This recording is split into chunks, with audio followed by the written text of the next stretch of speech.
सेतिकी lucky जे मो स्वामी पाखर खाली भल पाइबा पाई नहीं तांको भितरे मु जणे बापांकु पाइछि जे कि मोर सब भूल परे भी मते कोळेई नियंती। जणे भाई को पाइछि जे कि मु जेते असुविधारे थिले भी मो पाखरे छिड़ा हुअंती।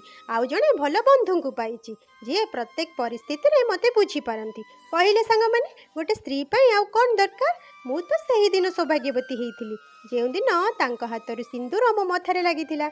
मु जानिनी मो स्त्री भाबरे मोर कर्तव्य करि परिछि कि नाही, किंतु से स्वामी भाबरे मो प्रति थिबा सबु कर्तव्य को सुचारू रूपे तुलेइछंती। मु सखाळु आखि खोलिला परठु आरंभ करी रातिरे आखि बंद हेबा पर्यंत प्रभुंक पाखरे खाली तांकरी पई प्रार्थना करे। तांको पई प्रभुंक पाखरे प्रार्थना करिबाकू कोनोसी पर्टिकुलर दिनर दरकार पड़ेनी मो। तापरे भी ये गोटे दिन सावित्री अमावास्या को मु बहुत खुशी सहित अपेक्षा करिथाए, काहेकि ना जे बिना प्रतिवाद रे मोर सबु अली अजट सही मते खुशी देइछन ना, तांको पई ए दिनटी मु निष्ठार सहित व्रत करि पारे। मु तो माँ सावित्री परि केबे हेई परिबिनी, किंतु मो स्वामी मो पई केउ सत्यवानठु कम नुहंती मो।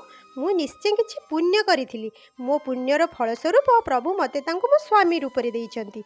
जे पर्यंत मोर निश्वास चलीथिबो ना से पर्यंत तांकर स्त्री होई तांको पई एमती व्रत करुथिबी आ तांकर शुभ मनासुथिबी। आ प्रभुंक पाखरे एतिकी प्रार्थना करूची कि जे मो शेष निश्वास छाड़िला परे भी तांको हातर सिंदूर मु मो मथारे सजे ए दुनिया रो विदाय निए। आपण मानक सहित कथा हे मु गोटे सावित्री अमावास्या स्पेशल मिक्स फ्रूट रो पणाटे शेयर करछि। आपण माने हे पणा को घरे बनेकी पियंतु आ मो चैनल को सब्सक्राइब कर दियंतु। जय साई राम।